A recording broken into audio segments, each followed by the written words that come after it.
Picture this. You're 7 years old, and the most powerful man in the world, your own father, sits you down to deliver news that will shatter your understanding of everything you thought you knew about yourself.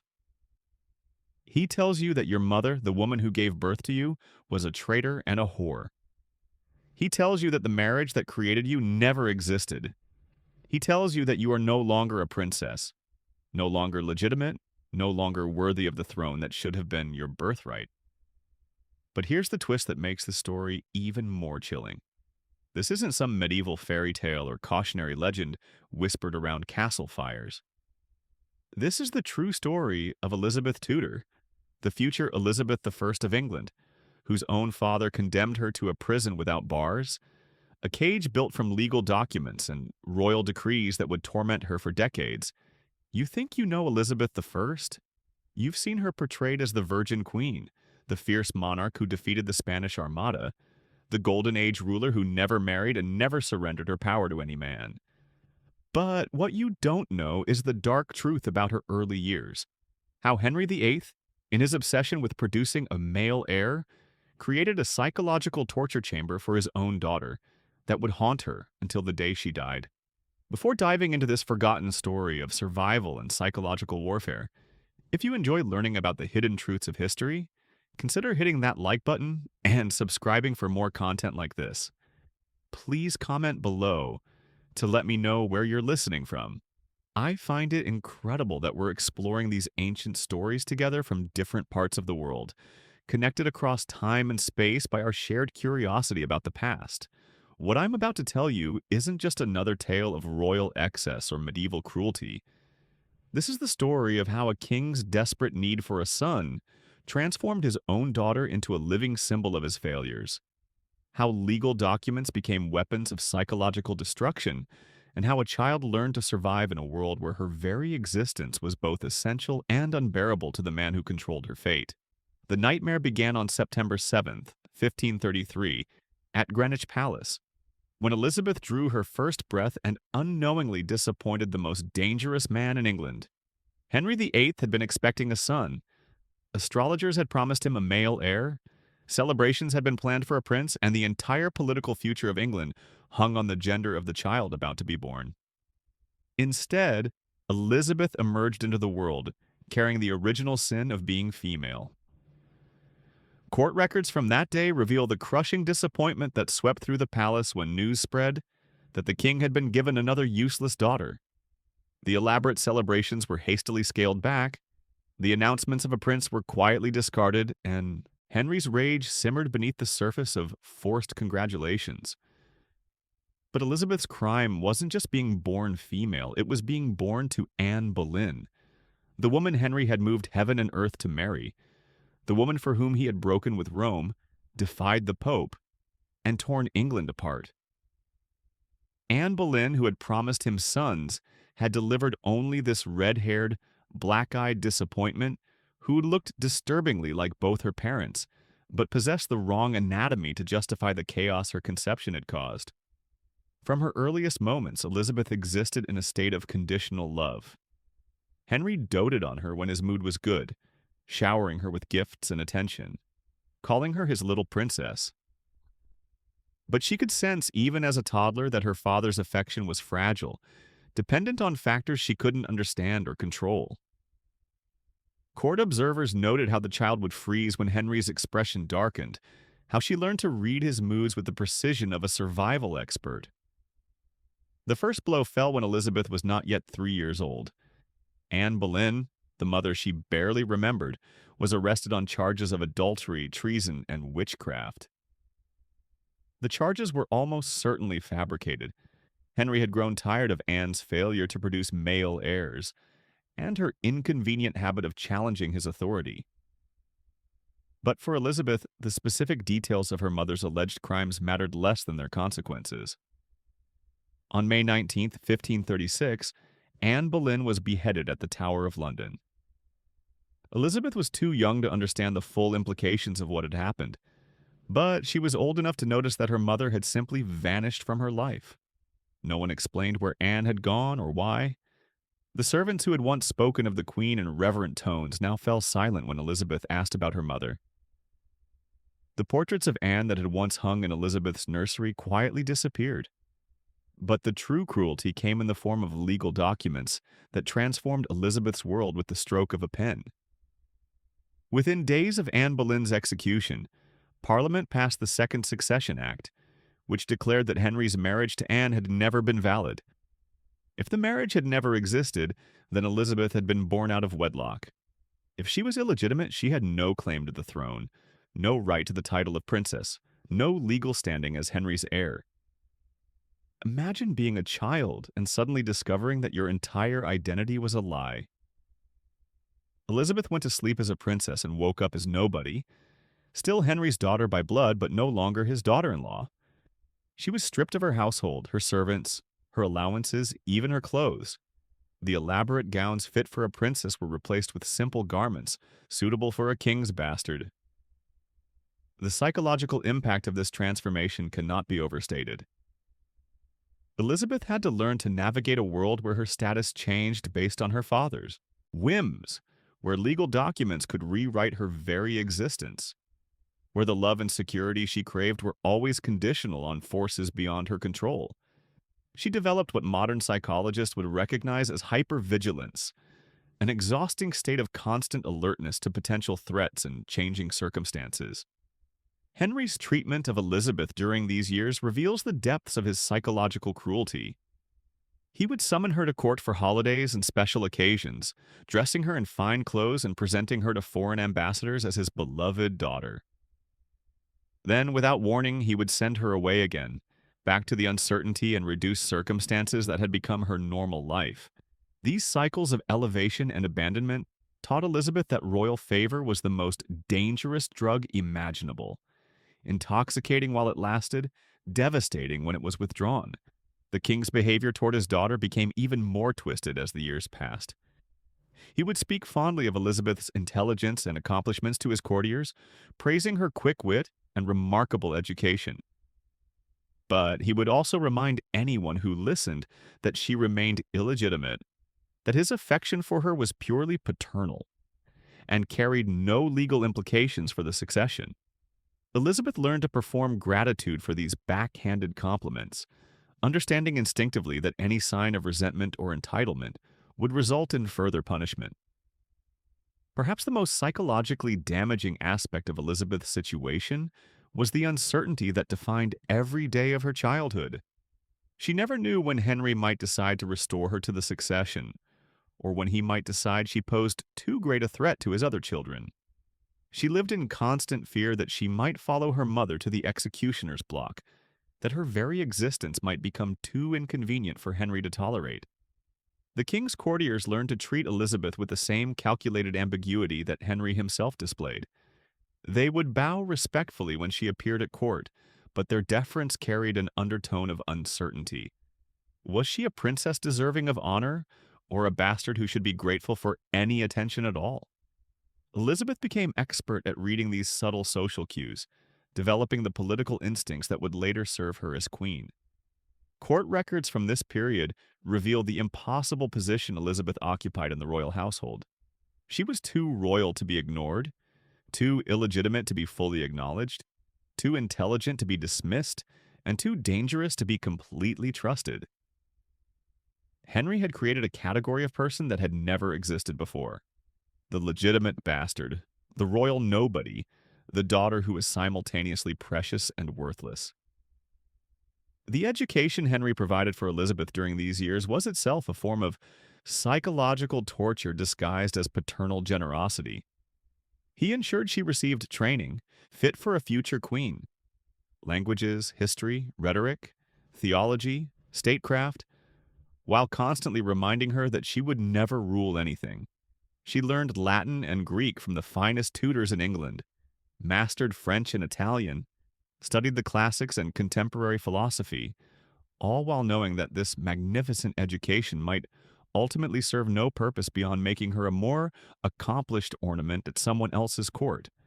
Elizabeth's tutors, particularly Roger Ascham, noted how quickly she absorbed not just academic knowledge, but the harsh realities of political survival. She learned to speak carefully, to reveal nothing of her inner thoughts, to present whatever face would best serve her interest in any given moment. These weren't skills typically taught to royal children. They were survival mechanisms developed by someone who understood that her life depended on her ability to navigate treacherous waters. The princess who should have been Henry's pride became instead his greatest source of cognitive dissonance.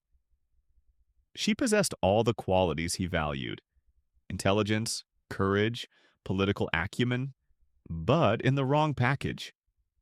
She was everything he wanted in an heir except male, everything he needed in a successor except legitimate. Henry's treatment of Elizabeth reveals a man torn between pride in his daughter's obvious capabilities and frustration that those capabilities could never fully serve his dynastic needs. As Elizabeth approached adolescence, the complexity of her situation only intensified.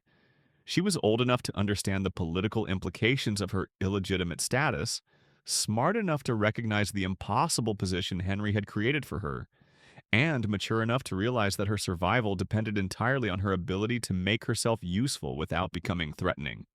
The court became Elizabeth's university in the art of survival, where every conversation was a test, every interaction a potential trap, and every display of intelligence or ambition a risk that could prove fatal. She learned to be brilliant but not too brilliant, accomplished but not too accomplished, charming but never manipulative, useful but never indispensable. This was the prison Henry had constructed for his daughter. Not walls of stone and iron, but barriers built from legal documents, social expectations, and psychological manipulation. Elizabeth was free to move about the kingdom, to attend court functions, to receive the finest education available, but she was never free from the understanding that her father had the power to destroy her life with a single decree. The most heartbreaking aspect of Elizabeth's imprisonment was how she learned to participate in her own captivity. She became expert at expressing gratitude for Henry's conditional affection, at celebrating the crumbs of recognition he occasionally threw her way, at pretending that her illegitimate status was a burden she bore cheerfully for the good of the realm. But beneath this carefully constructed facade, something harder and more dangerous was taking shape. Elizabeth was learning lessons that would serve her well when she finally claimed her throne. How to survive in a world where power was the only currency that mattered, where loyalty was always conditional, where even family bonds could become weapons of political warfare.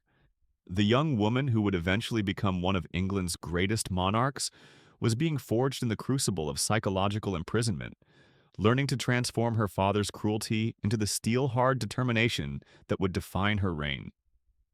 But first, she would have to survive the even greater dangers that awaited her. As Henry's paranoia deepened and his need for control over his children became an obsession that would nearly destroy them all. The story of Elizabeth's imprisonment by her own father was just beginning, and the worst was yet to come. The year 1544 marked a turning point in Elizabeth's bizarre captivity when Henry made one of his most calculated moves yet. At age 10, Elizabeth found herself restored to the line of succession through the Third Succession Act. But this apparent liberation was actually the cruelest twist in her father's psychological game. Henry had discovered something more sophisticated than simply erasing his daughter from existence. He could use her legitimacy as a weapon that he could deploy and withdraw at will. Picture the scene when 11-year-old Elizabeth learned of her restoration. She was summoned to Hampton Court, where Henry sat on his throne like some bloated spider at the center of his web of power.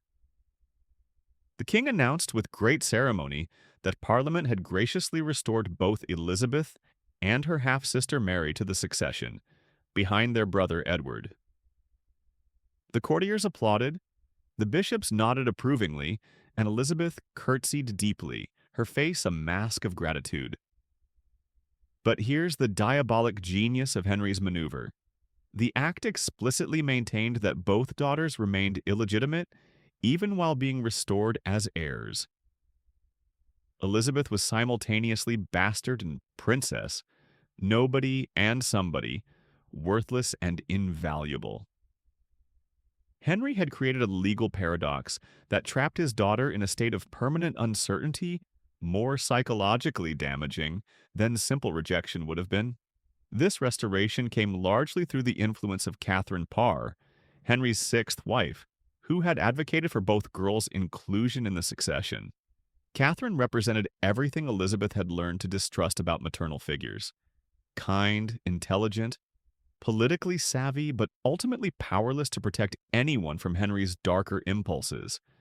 Elizabeth watched Catherine navigate the treacherous waters of Henry's court with the wary eye of someone who had seen too many stepmothers disappear. Under Catherine's influence, Elizabeth experienced something she had almost forgotten existed: a stable household where learning was encouraged and her intelligence was celebrated rather than treated as a potential threat. Catherine ensured Elizabeth received instruction in classical languages, rhetoric, and theology. But even this educational renaissance carried the bitter undertone of impermanence that defined Elizabeth's existence. She threw herself into her studies with desperate intensity, understanding instinctively that knowledge might be the only inheritance her father couldn't take away. The summer of 1544 proved particularly significant when Elizabeth watched Catherine serve as regent while Henry campaigned in France. For the first time in her life, Elizabeth saw a woman exercise genuine royal authority, making decisions that affected the entire kingdom. Catherine presided over council meetings, managed the royal finances, and conducted diplomatic correspondence with foreign powers. The image of a queen ruling in her own right burned itself into Elizabeth's memory, planting seeds that would bloom decades later. But Henry's restoration of Elizabeth to the succession came with invisible chains that bound her more tightly than her previous illegitimacy ever had. Now she was valuable enough to be worth controlling, important enough to be worth watching, dangerous enough to be worth destroying if she stepped out of line. The king's spies reported on her every conversation, her every friendship, her every expression of opinion on matters of state or religion. Elizabeth learned to live as if she were constantly on stage, performing the role of the grateful, obedient daughter who harbored no ambitions beyond serving her father's will. She mastered the art of saying nothing while appearing to speak freely, of expressing opinions that revealed nothing of her true thoughts, of being present without ever being fully visible. These skills, developed under the pressure of her father's surveillance, would later make her one of the most politically astute monarchs in English history. The psychological complexity of Elizabeth's situation deepened when Henry began using her as a diplomatic pawn. Foreign ambassadors were instructed to court her favor, understanding that she might one day wear the crown of England. Marriage negotiations began when she was barely into adolescence, with potential suitors ranging from European princes to English nobles. Each negotiation reminded Elizabeth that her body, her future, and her happiness were commodities to be traded for political advantage. Henry delighted in these marriage discussions, not because he intended to see them through, but because they allowed him to demonstrate his control over Elizabeth's fate. He would entertain offers from various courts, praising Elizabeth's beauty and intelligence to potential suitors, then abruptly withdraw from negotiations without explanation. Elizabeth learned that even her most intimate relationships would be subject to her father's political calculations. The king's treatment of Elizabeth during this period reveals the sophisticated cruelty of a man who understood that hope could be more destructive than despair. By restoring her to the succession while maintaining her illegitimate status, by educating her for queenship while reminding her she might never rule, by encouraging her intelligence while constraining its expression, Henry created a psychological prison more effective than any physical dungeon. Elizabeth's daily routine became a careful performance designed to satisfy her father's contradictory expectations. She attended court functions with perfect grace, participated in religious observances with apparent devotion, engaged in intellectual discussions with appropriate modesty, and accepted praise for her accomplishments with becoming humility. But beneath this flawless exterior, she was cataloging every slight, every threat, every moment of vulnerability that might be used against her. The young woman who emerged from this psychological crucible was unlike any royal heir who had come before her. Elizabeth had learned to survive by becoming simultaneously visible and invisible, present and absent, compliant and resistant. She developed what modern psychologists might recognize as dissociation, the ability to separate her inner self from her outer performance, protecting her authentic thoughts and feelings behind layers of carefully constructed personas. Henry's courtiers began to notice something unsettling about Elizabeth as she matured. She was perfectly behaved, impeccably educated, graciously respectful, and utterly unreadable. Veteran diplomats who prided themselves on their ability to assess character and motivation found themselves baffled by this young woman who seemed to reveal everything while actually revealing nothing. Elizabeth had learned the most dangerous skill possible in Henry's court, the ability to be exactly what people expected to see while remaining fundamentally unknowable. The king himself seemed both proud and disturbed by what he had created in his daughter. Elizabeth possessed all the qualities he valued in a ruler: intelligence, political instinct, the ability to command respect, but her very perfection made her threatening.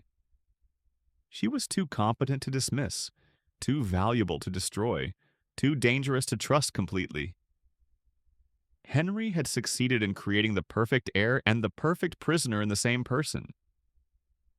As Elizabeth approached her teenage years, the contradictions of her position became even more apparent.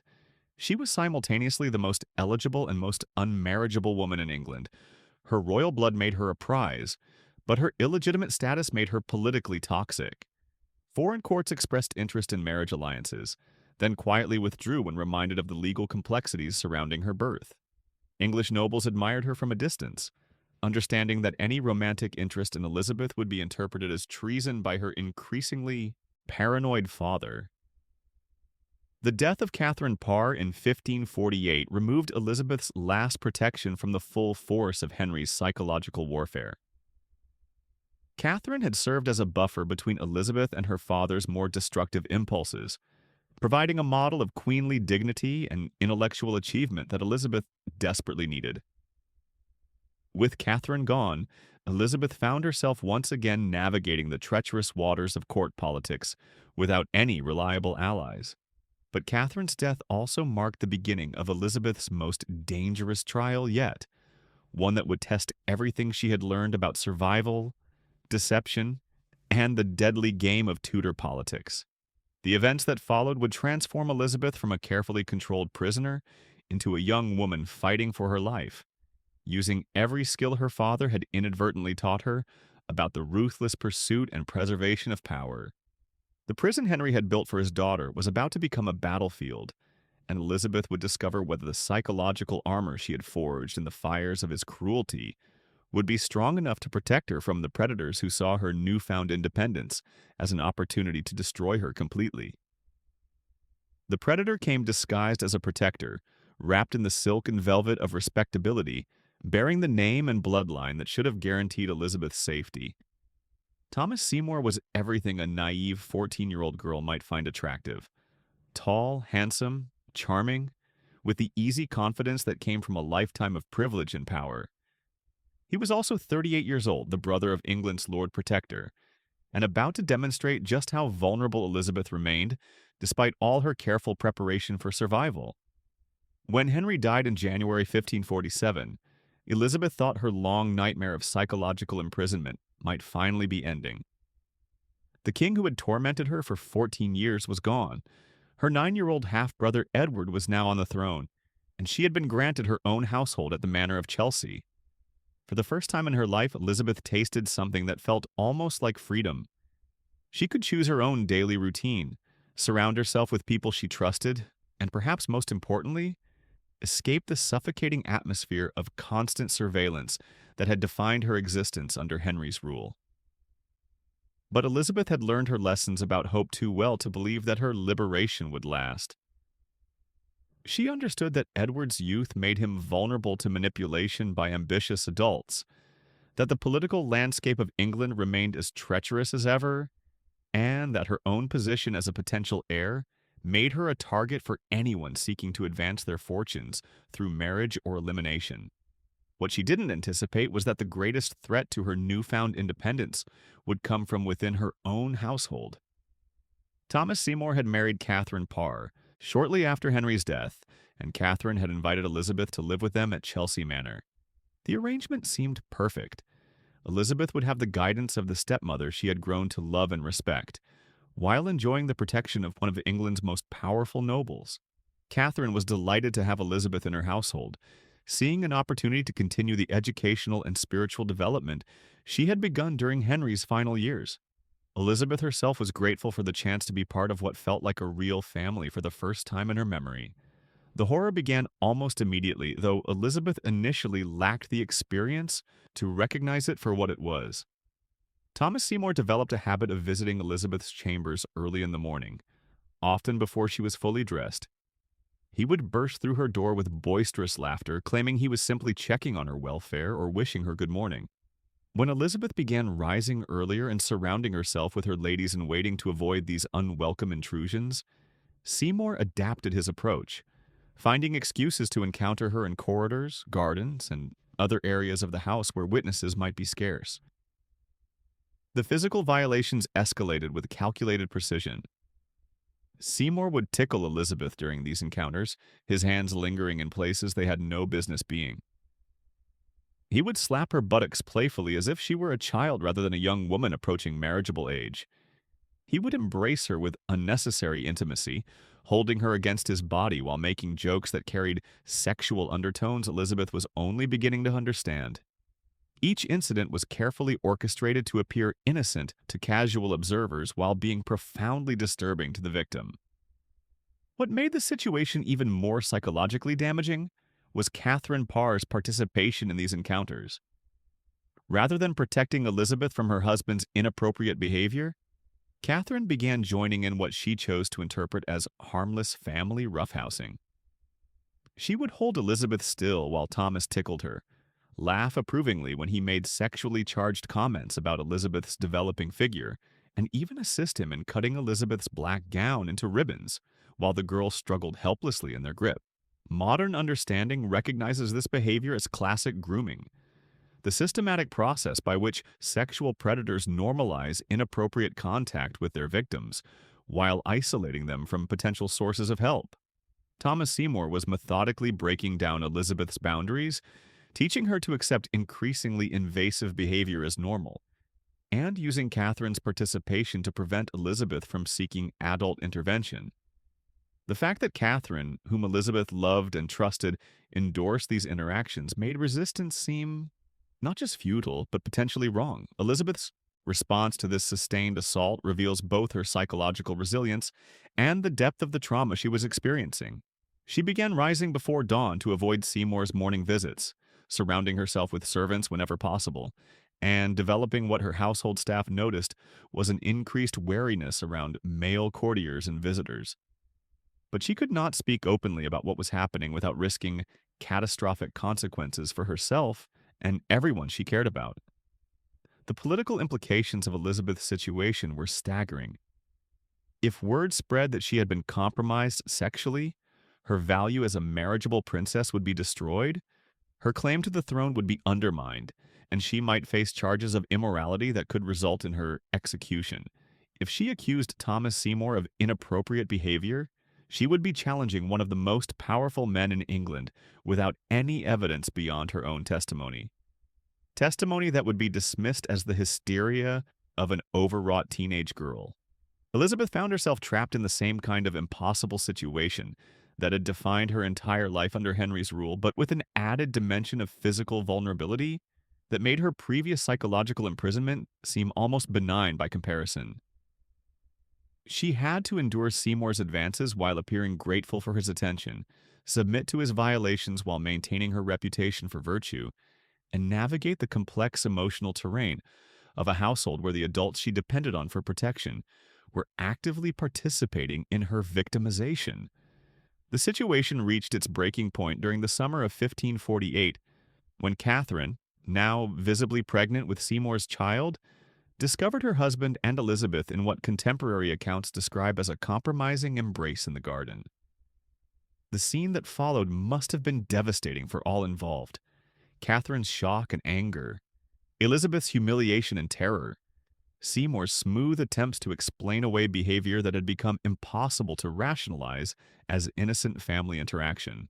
Catherine's response to this discovery reveals the complex dynamics that had developed within the household. Rather than confronting her husband's predatory behavior directly, she chose to blame Elizabeth for encouraging his advances. The woman who had once been Elizabeth's protector and advocate suddenly became another source of threat, viewing the teenage girl as a rival rather than a victim. Within days, Elizabeth was sent away from Chelsea Manor to live with friends of Catherine's in Hertfordshire, officially for her own protection, but actually to remove her from a situation that had become impossible for everyone involved.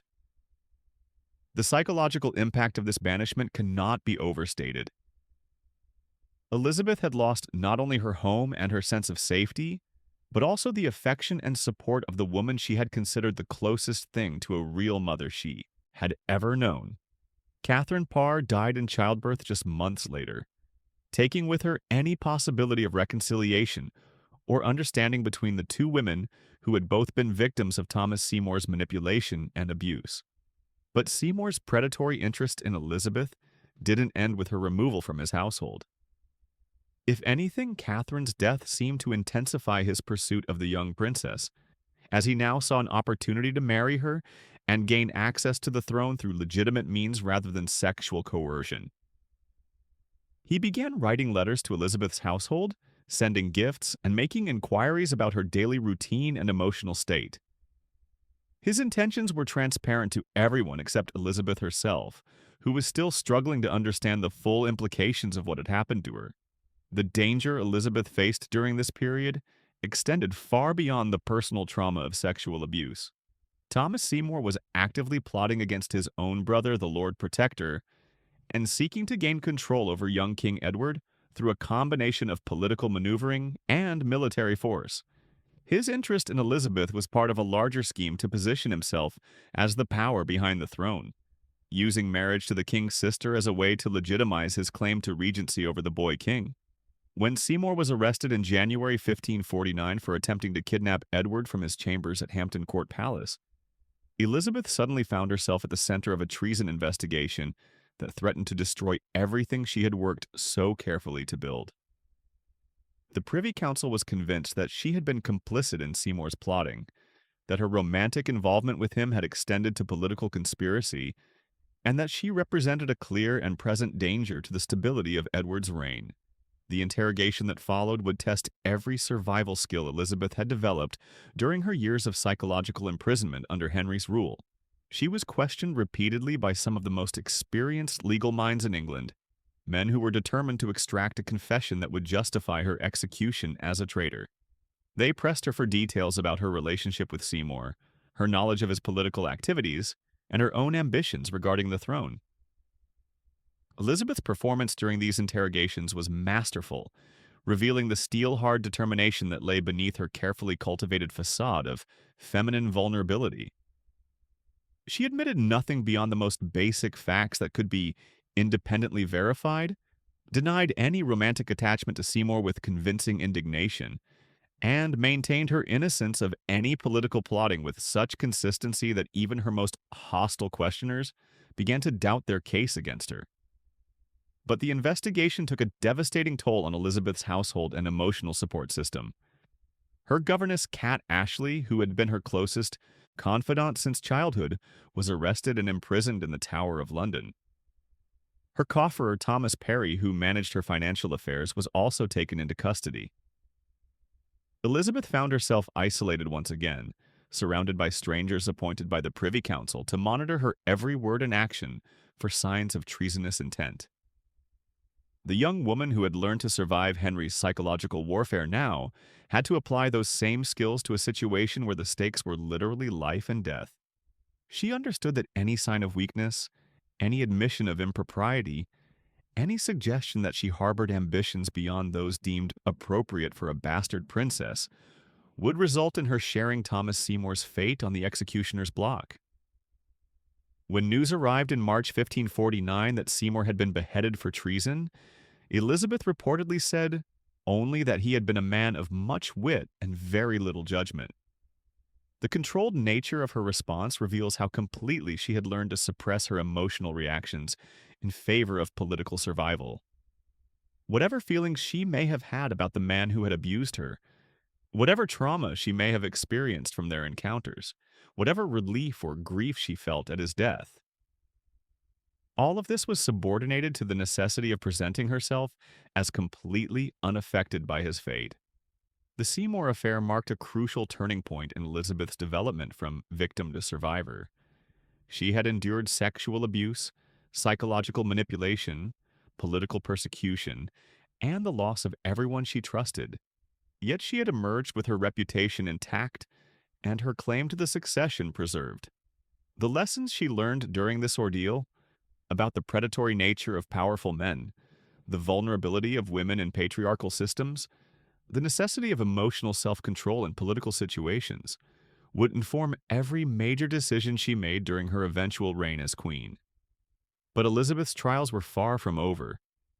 The investigation into her relationship with Thomas Seymour had established a dangerous precedent that she could be subjected to interrogation, imprisonment, and potential execution based on nothing more than suspicion and circumstantial evidence. The psychological prison her father had constructed around her illegitimate status had evolved into something even more threatening. A legal framework that could be activated at any time to destroy her life based on the political calculations of whoever controlled the machinery of government. As Elizabeth entered her late teens, she carried with her the accumulated trauma of a lifetime spent navigating the treacherous waters of Tudor court politics. She had been rejected, restored, educated, imprisoned, abused, investigated, and somehow had survived it all. But the greatest test of her resilience was yet to come, as the death of her half-brother Edward would set in motion a series of events that would bring her closer than ever before to the executioner's block that had claimed her mother's life 16 years earlier. The death of 10-year-old Edward VI in July 1553 should have been Elizabeth's moment of liberation, the end of her long imprisonment in the shadows of legitimacy. Instead, it became the beginning of her most terrifying ordeal yet, as her half-sister Mary ascended the throne with a mission that would make Henry's psychological cruelty seem gentle by comparison. Mary didn't just want to rule England. She wanted to drag it back into the Catholic fold by any means necessary, and Elizabeth, the bastard daughter of the Protestant Revolution, represented everything that stood in her way. Picture Elizabeth at age 19, finally believing she might be free from the cycles of restoration and rejection that had defined her existence. Edward's death meant the throne would pass to Mary, then to Elizabeth herself if Mary died without heirs. For the first time in her life, Elizabeth could see a clear path to the crown that didn't depend on her father's whims or her brother's favor. She was intelligent, educated, politically astute, and had survived every test her family had thrown at her. What she didn't realize was that Mary viewed her very survival as an insult to everything she held sacred. Mary's hatred of Elizabeth went beyond mere sibling rivalry or political calculation. In Elizabeth's face, Mary saw Anne Boleyn, the woman who had destroyed her mother's marriage and driven Catherine of Aragon into exile and early death. In Elizabeth's Protestant education, Mary saw the heretical influences that had led England away from the true faith. In Elizabeth's claim to the succession, Mary saw a future where all her efforts to restore Catholic England would be undone by another bastard sitting on the throne her father had polluted with his matrimonial adventures. The trap was set almost immediately after Mary's coronation. In January 1554, Sir Thomas Wyatt launched a rebellion against Mary's planned marriage to Philip of Spain, claiming that foreign Catholic rule would destroy English independence. The rebellion was poorly planned and quickly crushed, but it provided Mary with exactly the excuse she needed to move against Elizabeth. Within weeks of Wyatt's defeat, Elizabeth found herself summoned to court under circumstances that made her blood run cold, with memories of her mother's final journey. Elizabeth knew she was walking into a trap, but refusing the summons would be interpreted as an admission of guilt. She traveled to London in a litter, claiming illness, perhaps genuine, perhaps feigned, while her mind raced through every possible strategy for survival. She had learned from Thomas Seymour's downfall that the appearance of innocence was as important as actual innocence. That perception could matter more than truth in the deadly game of Tudor politics. The interrogation that followed was unlike anything Elizabeth had experienced before. Mary's counselors weren't content with questioning her about specific actions or relationships. They wanted her to confess to a fundamental disposition toward treason, to admit that her very existence was a threat to Mary's reign.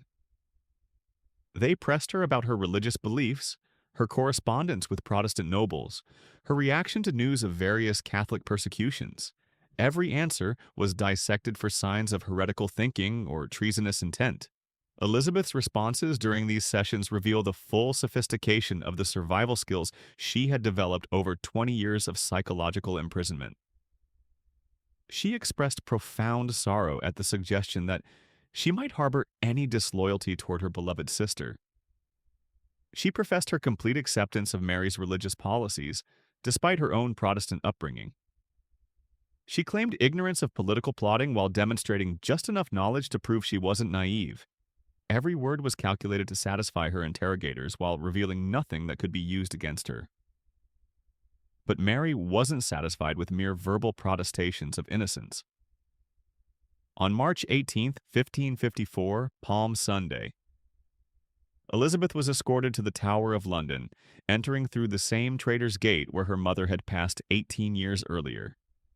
The symbolism was deliberate and devastating.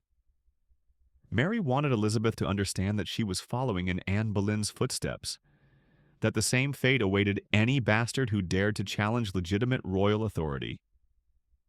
The psychological torture of Elizabeth's imprisonment in the Tower was exquisite in its cruelty. She was housed in the same royal apartments that had been prepared for Anne Boleyn's coronation, rooms that had been designed to celebrate her mother's triumph, but had become the setting for her final degradation. Elizabeth could see the very windows from which Anne might have watched the construction of the scaffold where she would die. Every stone in those walls whispered reminders of how quickly royal favor could turn to royal wrath. For 2 months, Elizabeth lived with the daily expectation of execution. She could hear the sounds of the city beyond the tower walls, but she was cut off from any reliable information about her fate. Rumors reached her through servants and guards that Mary had decided to have her beheaded, that she would be burned as a heretic, that she would be quietly poisoned to avoid the political complications of a public execution. Each rumor carried enough plausibility to keep Elizabeth in a constant state of terror. The interrogations continued, even within the Tower, with Mary's agents pressing Elizabeth for confessions that would justify her execution. They brought her evidence of correspondence between Protestant nobles and foreign courts, suggesting that she had been the intended beneficiary of various plots against Mary's reign. They showed her transcripts of conversations between her servants and suspected traitors, implying that her household had been a nest of seditious activity. Each piece of evidence was circumstantial, but the cumulative effect was designed to create an overwhelming case for her guilt. Elizabeth's survival during this period depended entirely on her ability to maintain her innocence while acknowledging the seriousness of the charges against her. She expressed horror at the suggestion that anyone might have plotted in her name without her knowledge. She volunteered to write to Mary personally, protesting her loyalty and begging for an opportunity to prove her devotion to the crown. She submitted to every indignity, answered every question, and endured every threat with the patience of someone who understood that her life hung on her ability to appear both innocent and humble.